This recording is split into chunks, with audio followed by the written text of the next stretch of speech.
Archers, attack! Keep firing! Let none escape! Another down! Do not relent! What's up, uggos and cuties? I'm Slidewhistle. I am Immunization. And I'm Aaron, Fire Mage Extraordinaire, Horde Punching Bag, and the delivery man of some terrible news. Paramount Plus is bringing back Rugrats in 3D. What do you... Oh, wait. What? They're making a new series where they're babies again, like the original Rugrats, but it's in 2021 3D animation. Ew, the animation's so ugly. It's not good. We don't know what they're doing over there at Nickelodeon Paramount, but I saw it and I said, I hate this. Well, there was also good news in that Paramount thread of Twitter announcements, and one of them is that Avatar is getting its own studio with new spin-offs and things. I actually don't know if that's good news. It's just news. I think they barely were able to get 7 solid seasons of 2 shows out, and even Legend of Korra, people are like, none of them are good. I don't know. I don't think they have any juice left for it. I'm just so sick of more streaming services putting their fucking hats on the pile. Like, just fuck off. Oh, also, apparently they may have announced spoiled that there's going to be a Drag Race spinoff that is international with all like the queens from a bunch of different ones for a global all-star. Fucking RuPaul's gonna make a fucking drag race Mars once Elon Musk is up there. Like, she won't stop. It's gonna be just the entire world. Now, do you think she would get Elon to be a judge on there? Or do you think he's too problematic? I don't think... I could see... Ru loves fracking, so I could see Ru loving silly things that Elon does. Silly things, I say in quotes. Ru says, imagine the fracking that can happen on Mars. She says, I give this outfit an A+, and Elon Musk's son an A epsilon 12XD. My favorite WoW raid boss upcoming soon in Chains of Domination. What a name that is. Do you think we're going to walk to Korthia on the big chains? They feature very heavily at the end of the announcement trailer. Do you think that we actually have to scale these chains to get to this new region within the mall, and will we all struggle like we do in Torghast? I sure hope so. No, don't make me climb those chains again. If you fall off at the end, you gotta start over. That's the jailer's curse. Okay, speaking of Torghast chains, there's something that they're gonna do. The Terragru, the one that, like, if you die multiple times in Torghast, then the Terragru comes and gets you. You know, that big scary monster guy. No. Yeah. You never died before in the Torghast? Not typically. I don't. And if the few times I have not seen the Terragru, but I also haven't done a lot of Torghast. So yeah, basically when your death counter runs out, this big monster man comes and chases you out and basically one-shots you, and he forces you to leave. So, like, if you were to die, then you just can't complete it, But now, I guess since he's going to be in the raid, he's leaving Torghast, which means that he's no longer going to be killing people in Torghast, which means that the death counter's gone now? And I don't know if that means that, like, we just have unlimited lives in Torghast now, or if some other being of some kind is going to force us out. I'm sure he's just going to call on his Terra nephew, and it'll be like, wow, I'll do it now. It'll be the same model, but with, like, a little spinny propeller hat. He's like, I have found something even more evil than the Terragru. It is Terra Busey. Hey, it's me, Gary Busey, here again to be in Torghast. We gotta stop this. Hey, I'm here. Don't jump into my big gaping maw. Ah, get it? I said maw like the place you're in. I don't know why. The first thing that always comes to my mind is Gary Busey, and that can't be a good thing. That cannot be a good thing. Absolutely not. Hey, I hear we have an email to read. I'm Gary Busey. Okay, I'll stop. You better stop. If we do this again, I'm leaving this podcast. But okay, we did receive an email, and its subject line just says "sup." And then this listener starts off by saying, "Greetings and salutations to the DNR crew. Over the last few months, I've started listening to podcasts, and you chaps had the honor of popping my podcast cherry." Yay! But yuck. Your banter and hilarious segments have brought me Yeah, fuck this. Listen up. If you illiterate cretins say Mankirk instead of Mancrick one more time, I'm gonna make an US account just to slaughter you. I will regret killing my fellow Venthirs, but I will cackle with glee as I bash that hippie mushroom trippin' druid using cheap tactics of camping to other side bridge, as is befitting of alliance scum. It is written as such. Man, an adult male human being. Crick. Scream in Croatian. Scream, make a loud, high-pitched noise. And then he included like this, what are these things called? That an ASCII art of like Munch's The Scream. Yeah, that one. Okay. So then he's like, man, crick, love and kisses, Papa Gay, proud member of the Horde. I love this email because the idea that somebody can 1v1 me in the world is hilarious. You can't get me, Papa Gay. You hear that? That's the ambulance coming to get you when I beat you up on the battlefield. If you try and face me in a 1v1, I'm going to lay you out like Man Crick himself, which I don't actually know much about the quest, so I assume he died. That seems to be what the meme is. If I did mispronounce it, I'm sorry. It's just that literally everybody No apologies. We don't apologize to the Horde. I bet they don't Fair even enough. know the names of the 2 farms you have to run back and forth in Elwyn Forest. I was really just going to say I've literally never quested here, and I might not, and my only experience with this character has been our friends who played Horde when they were 12, so they may have legitimately thought it was Mankirk, and that's all we've heard. It's funny, I think actually on our Horde alt, I think we like made it up to the Mankirk quest. See, now I'm doing it on purpose. And I think like, oh, it's the wife guy. And then we stopped playing because we were in the Barrens, and we were like, I hate it here. But regardless, even though this is a very aggressive email, I want to thank Papa Gay for reaching out, because I do believe he's obviously a listener because he references Slide's camping of the other side bridge, and I think he knows that we would legitimately really enjoy this format of email, and I thought it was hilarious, so... I would hope he was. It'd be crazy if non-listeners started sending us mail like, hey man, I don't know what the fuck you're doing here, but knock it off. Don't make me come in there. I'll flame you in the comments. Good stuff though. Yeah, what a heel promo he wrote on us.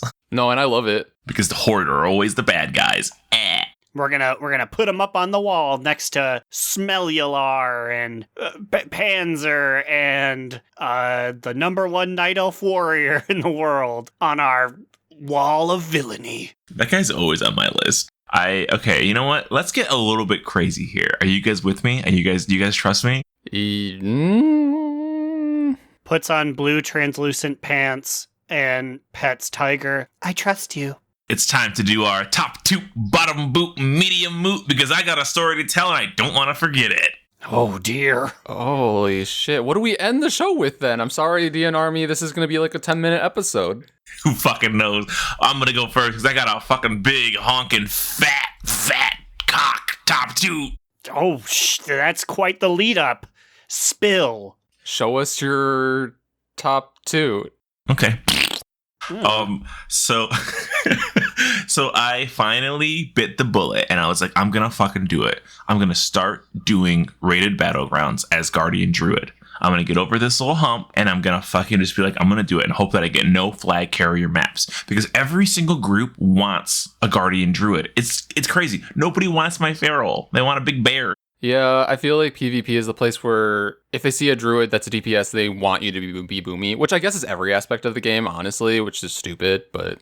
Yeah, but boomies are, I would argue, way better in like group PvP than Feral. Feral's just so squishy and it's in melee. But so I've been doing Guardian, I've been practicing. I had the Broken Legendary where I can't be CC'd for 30 seconds. And I had this awesome group of people and we climbed like 70 rating together and I was at 1583 rating. I only needed 17 rating to hit the coveted 1600. So I could upgrade my gear, all my PvP gear, to 213, which honestly still feels a little bit low to me. Like, yeah, that feels like a lot of work to do. Like, we're starting to get like 220s and stuff by doing higher level content. 213 still feels very base level to me. Yeah, but like when it's for PvP, like what matters the most really is the fact that it's like heavily statted in verse for most people. So I think it matters less that it's lower eye level. Yeah, it's such a weird system. But I've been queuing up as both Guardian Druid and Feral Druid. I'm like, well, there might be a situation where I might have to switch, and maybe I'll be a kitty for something.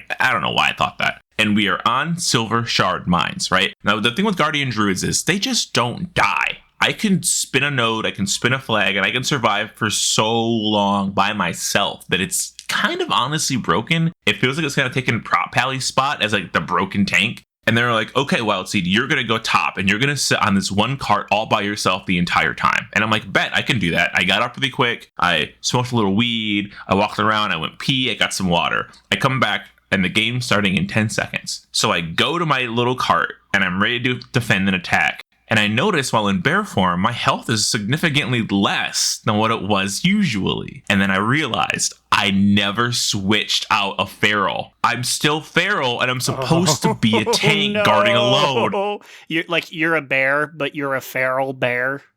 Yeah, so I have like 2 abilities and I have like no health still. Fair bear. So I'm like, oh, fuck. Okay, well, I heard that you can change your trinkets and stuff, which apparently you can do. You can change your gear in Raid of Battlegrounds, which I think is kind of crazy. I honestly did not know this, and it would have been helpful to know this in one of my past Battlegrounds where I had the wrong legendary on. I just assumed you couldn't, so I didn't try. Yeah, that's what I thought too, but I guess it's a strat to change your trinket when it goes on cooldown. And I'm like, Jesus, tryhards, come on. So I'm sitting here like, oh man, okay, I'm in feral. I can make the best out of this. And then it gets worse. I'm not even in feral PvP talents. I'm in feral Mythic Plus talents. All of my talents for Mythic Plus are just to kill mobs quickly. It's not to kill people. In fact, I'm really bad at single target when I'm in this like spec. So I am completely useless in PvP. Like everything's wrong. And I'm like, oh my God, please, nobody. Like I'm sweating. Like this is the last game I need to get to 1600. Raid is in like 20 minutes. And I'm like, oh God, please. I'm like, please, nobody come up here. And I didn't see anybody for a while. And then a paladin fucking showed up. And I'm like, oh no, please. So what happened then? Well, so what I was doing was I would capture the cart and I would sit invisible on it. I do have a conduit that I think really helped. What the conduit does is when I shift into bear form for 4 seconds, my health is increased by 20% and I have hella armor. So for 4 seconds coming out of cat form, I actually do look like I am a guardian druid, but only for 4 seconds. Oh. So I was invisible. The paladin comes up and I'm just like, okay, I'm just going to open and convoke on him. And so sure enough, I opened and I feral convoked, which is a lot of damage. And he bubbles. And then I'm like, okay, quick, bear form. And I go to bear form and I'm this big, scary red bear with 60k health. He looks at me and I look at him and he looks at me and he runs away because I still look like I'm a fucking guardian druid. Was that a trapped in the closet reference? He had to go back to his wife, Bridget, who was having sex with a midget. And so he runs away, and I'm like, oh God, please don't come back. And so I go back to be invisible and sit on this cart. And the other team is like actually winning, but like literally all the enemy team has to do is come to my cart. If 2 of them show up, I'm dead. Like, I'm not going to make it. So the last cart spawns at mid that I have to go pick up. And I run down there and I see all the horde are running past me. And I'm like, okay, quick, bear form. And I go to bear form. And I'm like, look at me, I'm a big fucking bear. I'm like, oh God, 3, 2, 1. Please don't come. Please don't come. And they didn't. They just ran. They stopped and looked at me and were like, a guardian druid? I don't think I want to fuck with that right now. So then I went back to being invisible, rolled the card up, and we fucking won the game. And I wasn't even in fucking guardian spec. Sounds like that's just the hot strat to do every time. So you won on a giant bluff. Oh, a humongous bluff. I basically was the equivalent of how like the US Army, or was it the UK, had those inflatable tanks that like scared away like Germany. The UK. They dropped them and it's like, they've got flying tanks. We need to fucking leave. That's exact. I was just a big fat liar, starring Frankie Muniz and the other guy, Paul Giamatti. Put some respect on his name. And then I got 1600. I got my shit, and I was like, I'm out of here. And I was so worried that like, because like all it would have taken is me dying. Everyone would be like, wait, why are you not in Guardian? And then it's all just going to be a fucking mess from there. I got so fucking lucky. What a stupid way to get my rating. Yeah, and then everyone congratulated you on being a really good tank. Yeah, and then people added me, and I'm like, if only they knew the truth. Behind these hazel eyes, or these, I guess, Real eye. bright red bear eyes. Okay, well, what about you, Aaron? What's your top 2 bottom boot, medium moot? Well, my first very small bottom boot is the fact that you reminded me of Trapped in the Closet, and now the rest of this recording, I'm just going to have the episode 16 song, You Can Do It, Pimp Lucius, when Pimp Lucius is trying to give up his pimpin' ways for God, who at that point is an orange cloud. Is he the one that gets AIDS or HIV? Excuse me, it's the package. They've got the package. But no, Chuck and the pastor get the package. Yeah, oh, wait, pastor. Never mind. Pimp Lucius gets the package from the blind prostitute. Well, we need to do a Trapped in the Closet rewatch, because I do love... Oh, you know what, though? I don't want to give... Oh, it's R. Kelly. Never mind. Yeah. Fuck. It's very complicated, both to acquire all 33 parts and to come to terms with known sex pest and criminal R. Kelly's work. But my real bottom boot of this week was a betrayal by my girl, Droman Alioth. Oh no, what'd you do? She was invited to this week's Ember Court, which went off without a hitch. It was perfect. We were somehow safe. We were humble, but we were also yucky. Everyone had a great time. Everyone was elated. I open up my packages. I get buffs. I get a cosmetic item from Kassir. And then I come to this fancy fairy chest from my girl Droman. And she goes, "Open it up. You'll enjoy what's inside." Oh no, was she shitting it? No, she gave me one feast. Just one just one table. And I said, "Really, Droman? All week I've been courting you. You are the happiest you can be, and you didn't give me even a buff. You gave me one feast table?" That's kind of weird, but like I guess tonight at Raid you can be like, "Don't worry, Lynn, I got this." Oh, for no, one don't pull, worry, because it's not even the best one. I looked it up. I was like, this has to be like the most pimpinest food out there, and it was like the second or third best. So I sold her gift for 15 silver. I'm like, thanks, Honestly, Droman. that seems kind of insulting. She came to your party, she ate your food, and she said, "You know what? Here's some better food. Put this out next time." Oh, basically the food that we put out is definitely more expensive than the food that she gave you. She was probably just upset that she had to fight off not only the Master Venthyr, but also the loose souls that were walking around. Because I'm like, sorry, this is a humble thing. I can't get formal over there. I can't help you. That would ruin the vibe that Rendell and Cudgelfist really wanted this thing. You know, I bet that feast took her a while to craft, because she was doing her Queen's Conservatory and just getting 2 fishes and like 2 scraps of meat from her like little seeds. She's like, I can finally make a feast for Growliina. She said, literally, this is her entire expansion's work so far. She said, I had to get 4 elder beasts for this. That's like 2 months worth of seed planting. That also reminds me, though, I had a realization about the Queen's Conservatory that I've been fucking up a little bit. So I've been... There's plots, right? And I could put catalysts, like decrease the duration by 1 day, or increases the rewards of the seed. I thought that you planted these seeds in these plots and you came back in 3 days. No, I was wrong. These things have a 12-hour cooldown. So a seed takes 3 days to hatch. I could be up there, 6 times? Putting in extra shit and enhancing it insanely. I've been doing it once and walking away. No one told me that, and if they did, I didn't read it. So that's on me, I guess. But that was my bottom boot. Immune, what was your TTBBMM? So this is a little sad because my top 2 this week is just like a lesser version of Slidewhistles with no story, because this week, separately from Slide, because we decided that we are no longer doing RBGs together, basically, because we have bad luck when we queue together. Oh, I'm sorry, guys. You know, it's that quarantine, it really drives a wedge between a lot of people. It's fine. And honestly, it was for the best because I was going to say my top toot this week is that I also got 1600 in RBGs and I unlocked my 213 PvP set. So like I did it on my own with my own group, and I was really nervous because I was with a group that won maybe like 5 or 6 games in a row.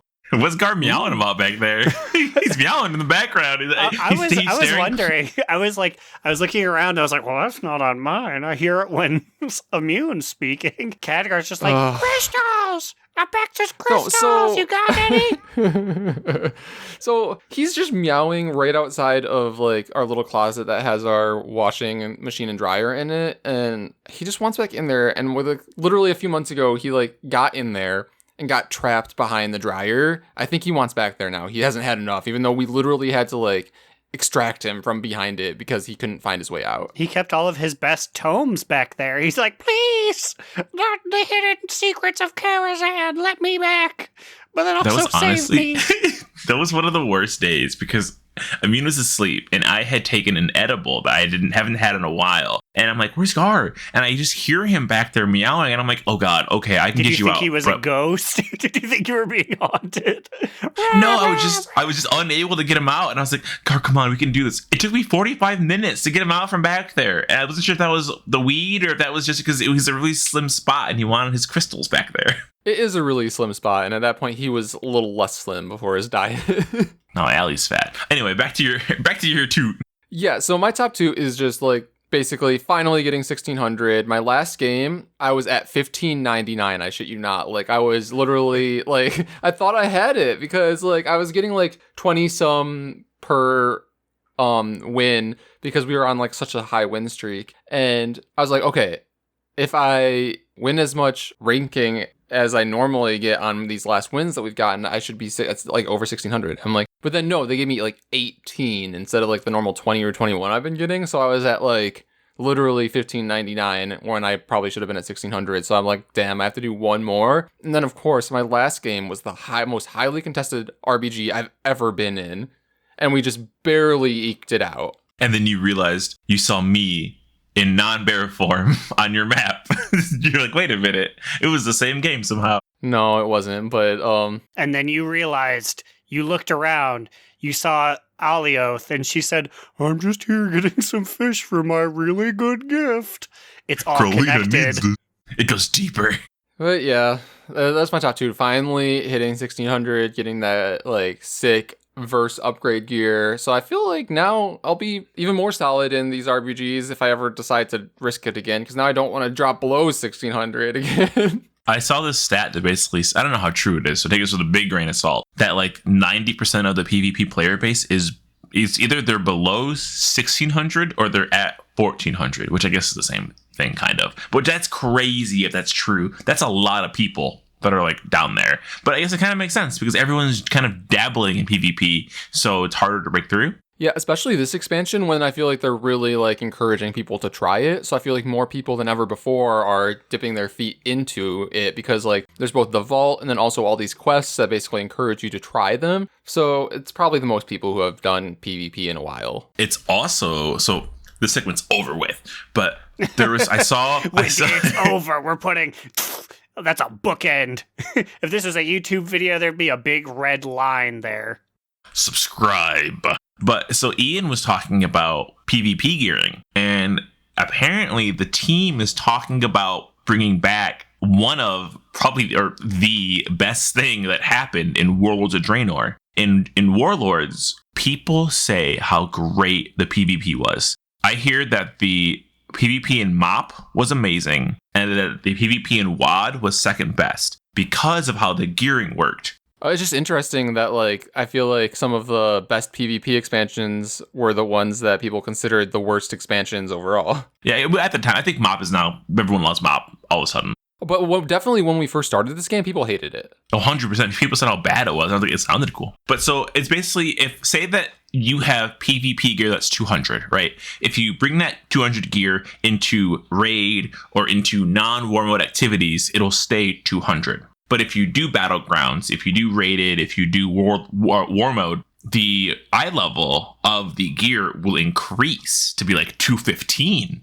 And that scales up and up and up and up. Because what they're seeing is something that I've experienced, and I know Immune's experienced. When you do RPGs, sometimes you face a mythic guild from Ragnaros, which has been like twice now, and they have crazy gear because they're a mythic guild. So they're so heavily statted, and they have so much health and so much everything that you lose because you can't compete with the mythic geared people when you're just like 210. Even if it's mythic PvE, like this happened to me during my climb. It was like one of our only losses we had. And it was just really interesting because like inherently I'm a PvE player, but like hearing all these people that I was queuing with that had like a PvP mindset, like they literally like denied a few people who applied to our group because they had a Raider IO. They're like, oh, this person PvEs. We can't accept them. Let's get the one that doesn't have a Raider IO. I'm like, what the fuck? It's so, some people log on and this is all they do. And I can respect that because I like it. But I don't know, man. Sometimes it gets boring just losing. Yeah, but then what's funny is that then we, like the next game after we like rejected like a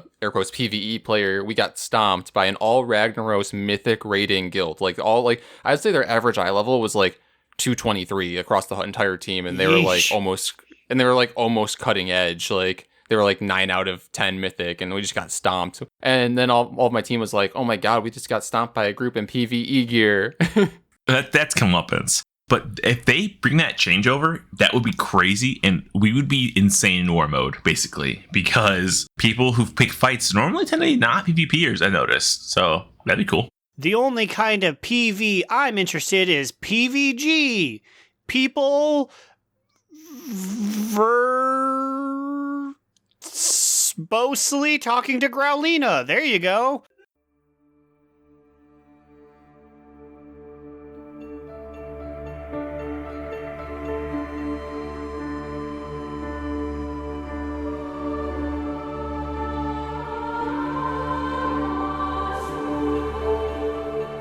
Well, hey, howdy, hey there, gang. It's Growliina, live from the forests of the Ardenweld, with my druidic friend, Cragglrock. Crag, don't you agree that the Winter Queen could better defend this place if she just put up some dang buildings?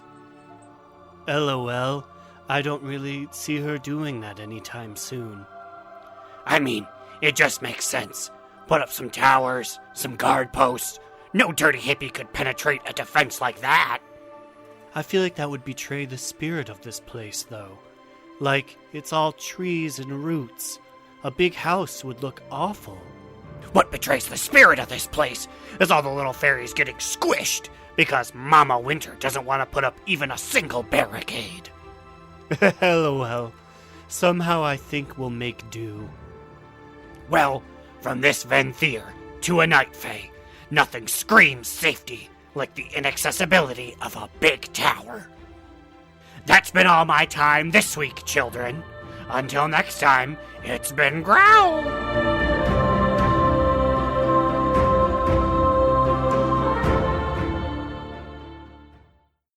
Well, much like Dave Grohl and his Foo Fighters, it's finally time for us to learn to fly into part 2.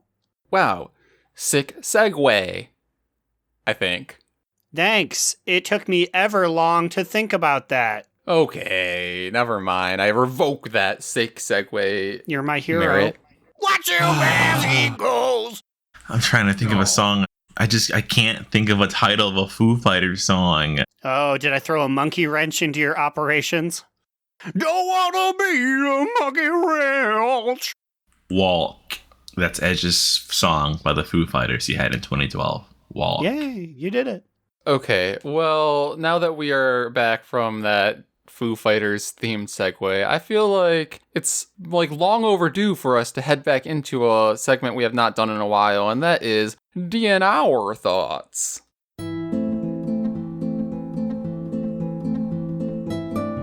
Papa, tell us a story. Yes, Papa, a story. How about you come and pull up a chair? These are DNR thoughts.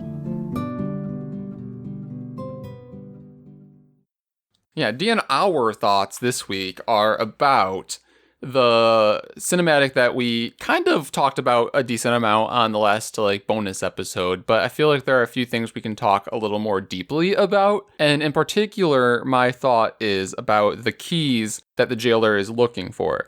At the end of the cinematic, after Anduin brings back the rune blade type sword and they pull out the Archon's sigil, he says, quote, 3 more to go, unquote. So I feel like that means that there are 3 more keys for him to gather, 3 more sigils, whatever he's looking for or whatever his goal is. Basically, I want to ask you guys, like, what does this mean? How many keys are there? Who has the other keys? What is his goal?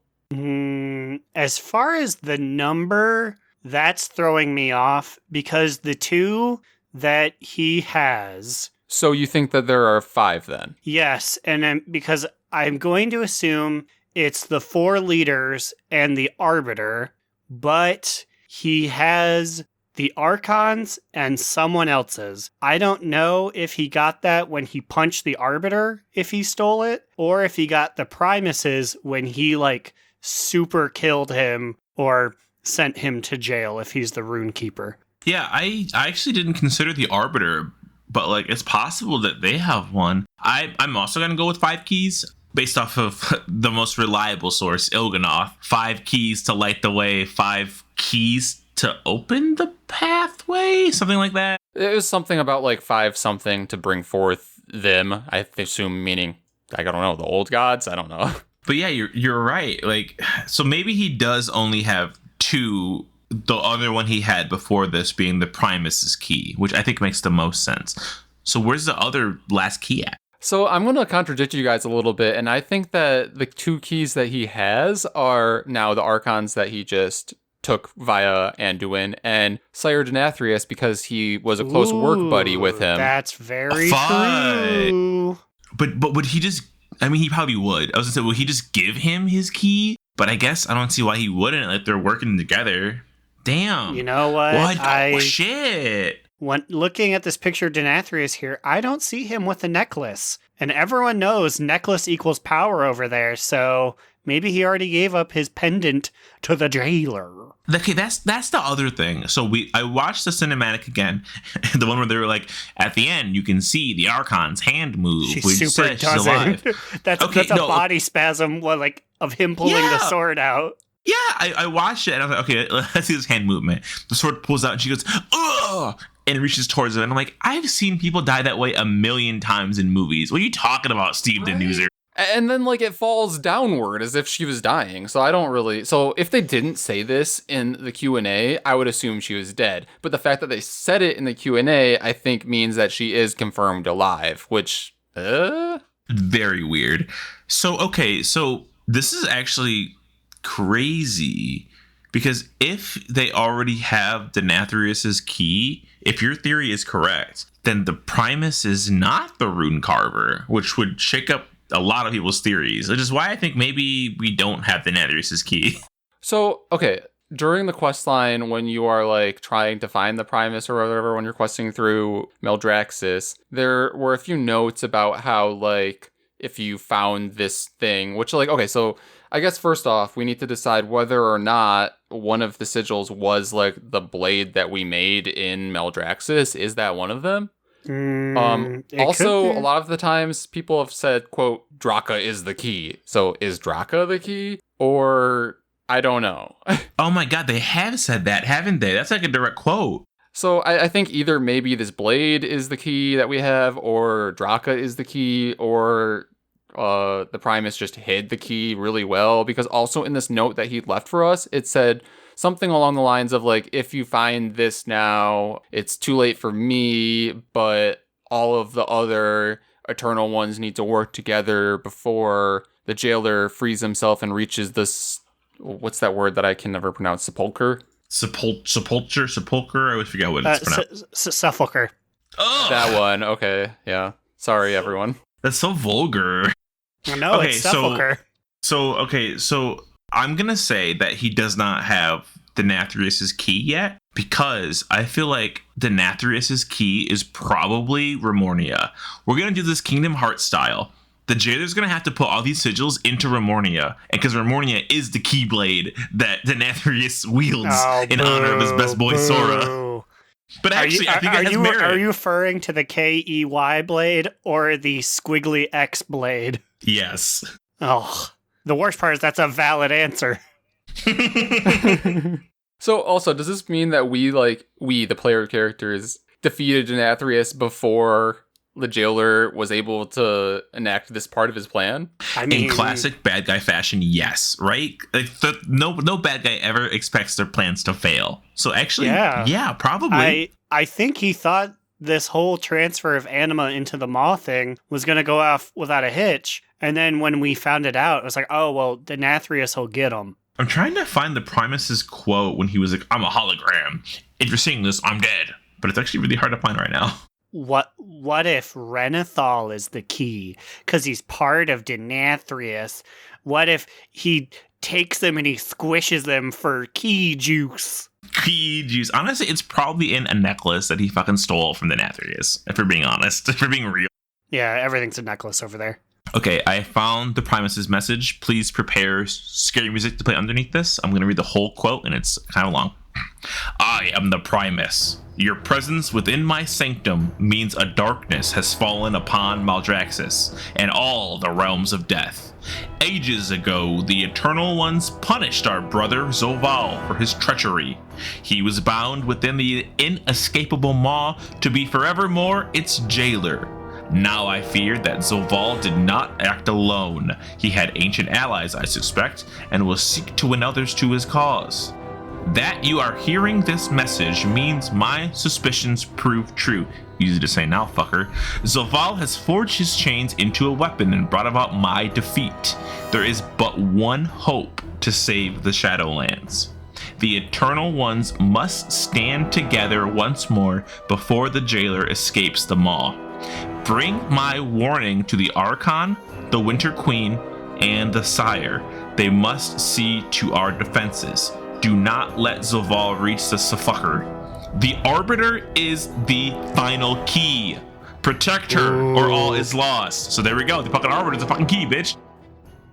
So if she's all like, I am in low power mode, does that mean that her key has already been taken, or is she physically the key?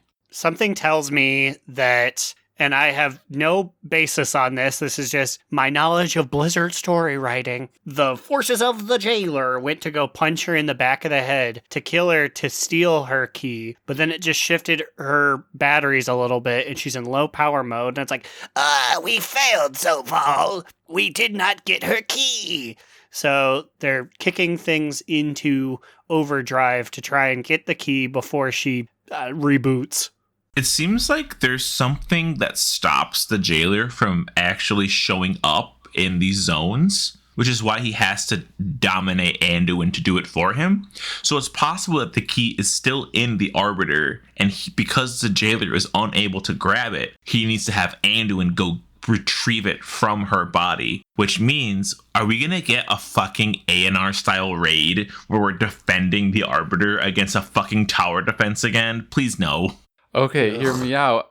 I'm just putting this together with what we've kind of talked about in the past. What if the brokers being in Ouroboros, they somehow steal this key and we have to chase them through this mega dungeon to rescue it? If the fucking brokers have one of the keys, that would be simultaneously so goofy. We stole the key, it's ours now, but also kind of fun. That is our leverage.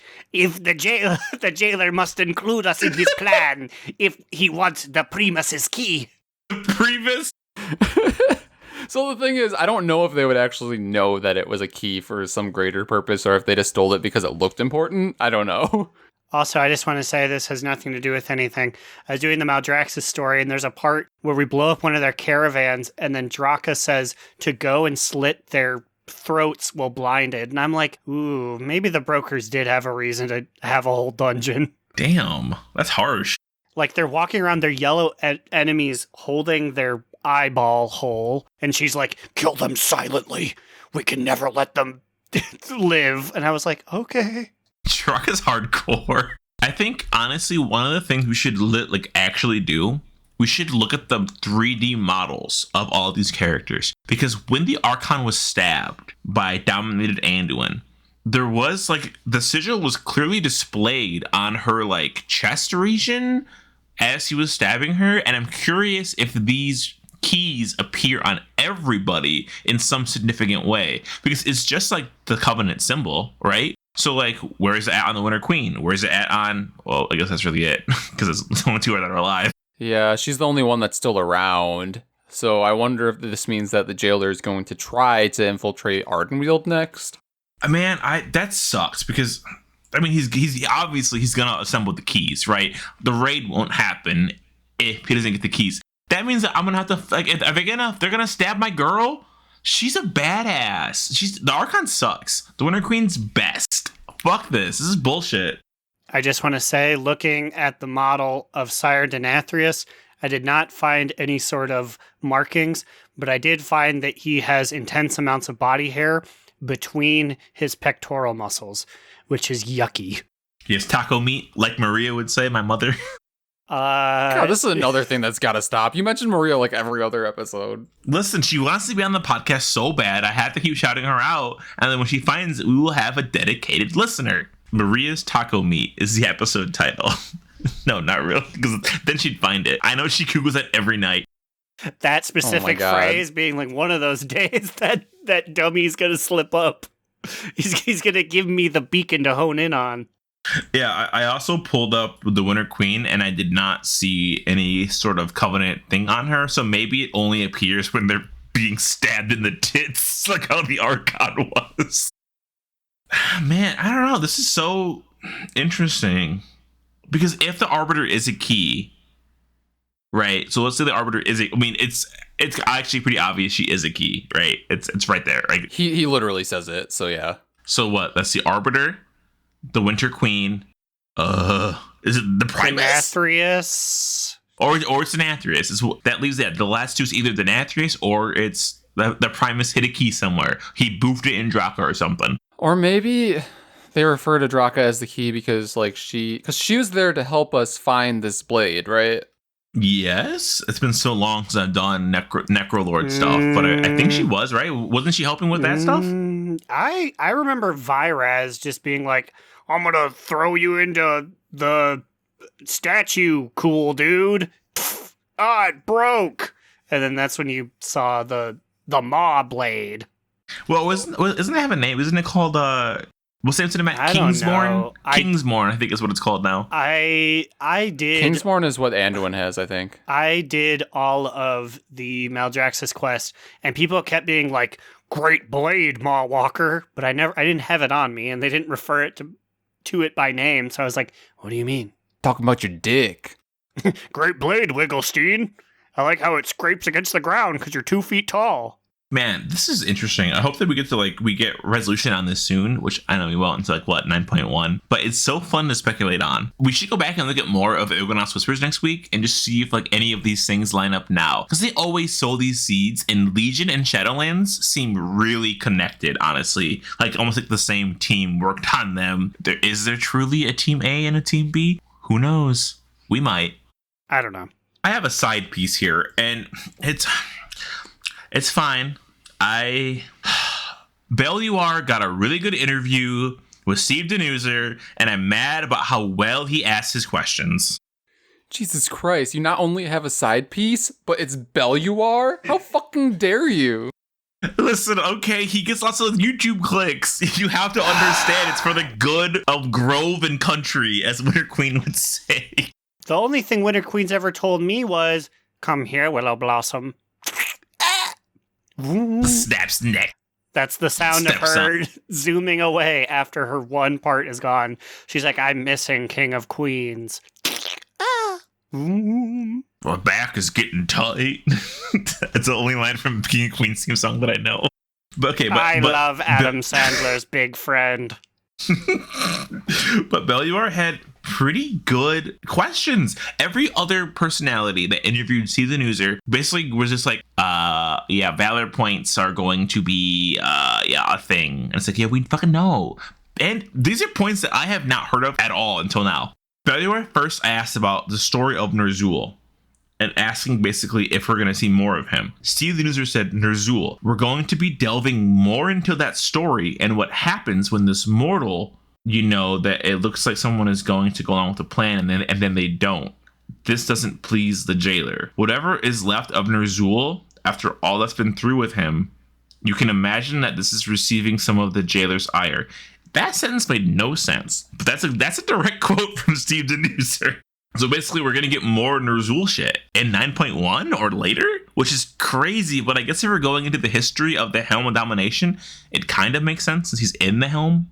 I always feel bad that Ner'zhul gets so much lore heat for when he's like a ghost. And when you talk about Ner'zhul the man, there's nothing. I do still remember in Warlords about how heavy that questing felt, because you hang out with Ner'zhul's wife, and she's basically saying how he was a great guy, he was just turned and tricked, and his power was abused, and it was actually a very well-written storyline about it, because you saw his family side of how they felt about their fucking dad and husband being a horrible person. Which next week, we definitely should talk about all of the shit around the Helm of Domination. Yeah, because I've been having a lot of thoughts about that recently, so we can talk about that next week. But also, he asked a question about Garrosh, all three of us were wondering about, as a former guild named Garrosh Hell Team. GHT. It's kind of confirmed that in Chains of Domination, we're going to be running into Garrosh. Obviously, he wasn't part of the initial core Shadowlands 9.0 story. But now, as we go into Chains of Domination, we have a chance to explore some more of those other stories. We feel like Garrosh had a really great arc, and that he had a really culminating moment in Warlords. So we don't want to retell a huge story, but I think it's safe to say that we'll get some payoff for his appearance in the Afterlife's trailer, and I think that you'll see some fitting events that will transpire, but I don't want to go into spoilers.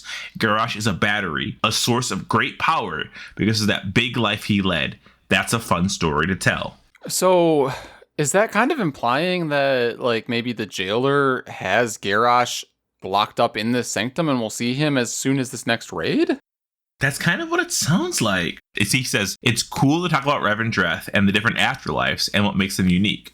Revendreth is unique in that it isn't potentially people's final resting place. It's more about rehabilitation. Can this soul be saved? Or will they be whisked off to the Maw? So basically, we're going to see where Garrosh ends up, is what it sounds like. Oh, so maybe he's a soul that, everyone in Revendreth is like, nah, we cannot save this guy, bye.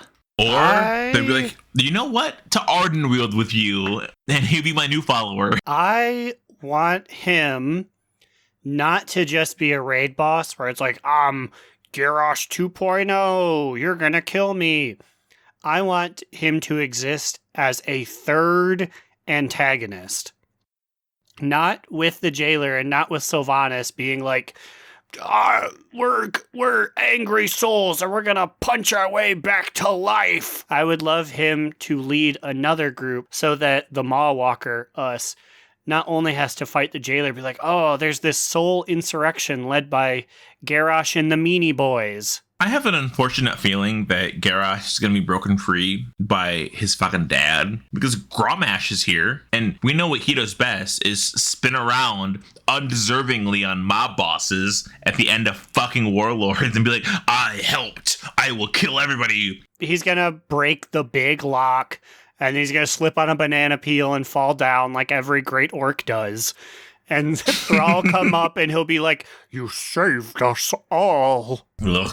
On the same level of Warlords, Belluar, I hate to say it, but he did a great job asking these questions. He asked what Yrel was up to these days, and they responded with this. One of the things we tried to do with the Magheart orcs, we see the conflict just doesn't go away between Yrel and her forces and Grommash and his orc forces. Clearly, there's some more story to tell there. Legion gave us some great opportunities to delve into the lore of the light more with Zera and her interactions with Illidan and Turalyon. Belen's point of view, ... I think Velen learned a lot about the light. At one point, he may have been blindly devoted to that, and I think he's gotten some more different perspectives. This is definitely a storyline that will be playing out. Oh, shit. my God. Are you guys saying that maybe Immunization's story isn't over yet? My dad has a storyline coming up, maybe. We threw so much smoke at you and rumbled so much that Velen stood up and he said, "It's not over yet." And then he put on the sunglasses and it said, "The Draenei will return in 2022. Like a fucking Avengers, like, Endgame cinematic. Literally, like, Shadowlands fades out. The Draenei will return in 2 expansions time. Get fucking ready for the Lightlands." Dude, if Uriel comes back, I will 100% main a Lightforged Draenei in honor of her. That'd be so fucking dope if she, like, even though she's a bad guy, she can be rehabilitated. Bitch, my main hoe, Uriel, is not a bad guy. I stand by that shit. You're right. Purge all orcs. You're fucking right. Fuck the orcs. She's out there dropping her hammer on the Stinky Feet clan. She's doing Zara's work. The Stinky Feet clan. Our feet smell so bad. It's an offshoot of the Laughing Skull, the Stinky Feet. Oh man, okay. And then the last little piece we have here is the Grimoire of the Shadowlands. Apparently, they also hinted at an upcoming book that's going to be dropping. We've got a book coming out called The Grimoire of the Shadowlands that is written from the point of view of a broker. One of the chapters in there discusses a different point of view on the cosmology of the universe and what it means. The fuck? This is honestly crazy to me because at this point of time, like, all of us, like, as humans that are, you know, Alex and Felipe and Aaron, our view of cosmology in WoW is just what's been presented to us in the Chronicles, which is just the Titan aspect of it. And these brokers might actually have a more accurate representation of it because they, as we see now, have literally traveled to the Shadowlands. So this is going to be really interesting, I think. Yeah, I'm excited about this. People in the comments are like, "Oh, this means that they're just gonna change the lore." No, the lore is not settled with Chronicle. It's just how one person views it. Like, getting multiple views from all the different races of the different realms is such a cool idea because, of course, people are going to interpret history differently. What the fuck does broker history even look like? These things we should steal. And that's basically it, right? Like what do they have? Now, do you think they've been described as like a group of people that are really, really into like knowledge in general as power. So they probably have a pretty, like, honestly objective. Is that the word I'm looking for? Objective view of everything, because they just look at everything as just like collecting as much knowledge as possible so that they can position themselves in a place of power. So if they write it in a sense that is like not biased, I feel like it might actually be a pretty good representation of what is out there. Do you think the brokers like purposefully ignore certain parts of canon and then after Cataclysm nothing much happened for a while, and then every Pandarian's like, "What about us?" And it's like, "What about you?" Oh. We don't give a fucking shit about Deathwing. Fuck that guy. It doesn't affect us at all. We closed our eye hole and said, "No see" on that whole expansion. It picks back up in WAD. The last little bit here that we have, it's not a lot to go off of. It's talking about cosmology and morality, which seems pretty fucking deep. Like, Jesus. The gist of what they said, basically, is that the nature of Titans is to impose order on things. Because on the chart, they are arcane order. If you are on with that program, helping them accomplish that goal, they will be benevolent towards you. And they will help you and guide you. Perhaps we'll learn what will happen if you aren't someone who agrees with their agendas. So I think it's kind of like hinting at how they're going to frame all these different books for all these different viewpoints about how, like, oh, fuck the Titans, they're rude to me. I'm hanging out with death.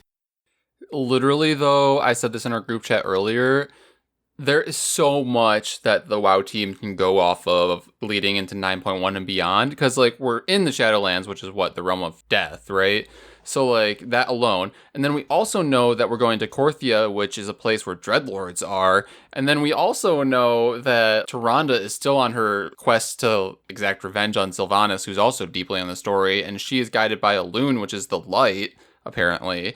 there are a lot of these different aspects of cosmology and aspects of morality, as like they're alluding to here, that can like come into play. And as we said earlier, literally we could just come back into the old gods even.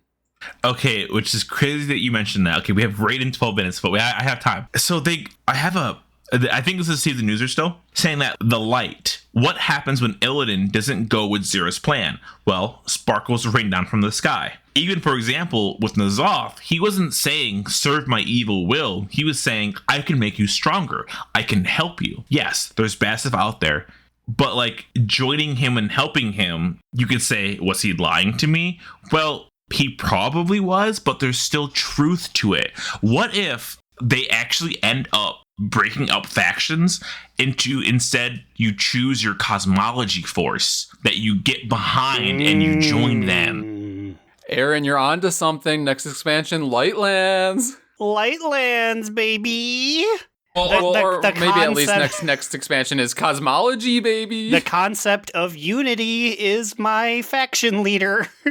We sit there and just think about morality.